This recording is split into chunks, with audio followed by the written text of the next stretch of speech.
আল্লাহ পাক রব্বুল আলামিন ইসলামের মাধ্যমে কোনো কঠিন বিধান বান্দার উপরে কিন্তু চাপাই দেন নাই।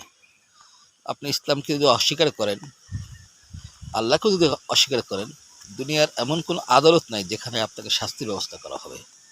হ্যাঁ, তবে যদি আপনি আল্লাহর অস্তিত্বকে অস্বীকার করেন, আল্লাহকে রব হিসেবে না মানেন, সেক্ষেত্রে আপনার জন্য পরকালে আদালতের ব্যবস্থা আছে। আপনার নামাজ না পড়লে কিন্তু আপনাকে দুনিয়ার কোনো আদালতে শাস্তি দেওয়া হবে না।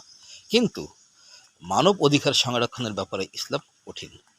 আপনি যে চুরি করেন, ডাকাতি করেন, ধর্ষণ করেন, ব্যভিচার করেন, হত্যা করেন, সেসব ব্যাপারে কিন্তু ইসলামের কঠিন আইন রয়েছে। কারণ ইসলাম একটা শান্তির ধর্ম। আল্লাহ পাক রব্বুল আলামিন ইসলামের মাধ্যমে মানুষের উপরে কোনো প্রকার কঠোরতা অর্পণ করে নাই যে আল্লাহর বিধান আপনি লঙ্ঘন করলেন তার জন্য দুনিয়াকে আপনাকে শাস্তি পেতে, এমন না। কিন্তু আপনি যদি মানুষের অধিকার হনন করেন, সেক্ষেত্রে কিন্তু আল্লাহ পাক রব্বুল আলামিন ইসলামী আইনের দ্বারা দুনিয়ায় কঠিনতর শাস্তির ব্যবস্থা রাখছেন। এটার নাম ইসলাম।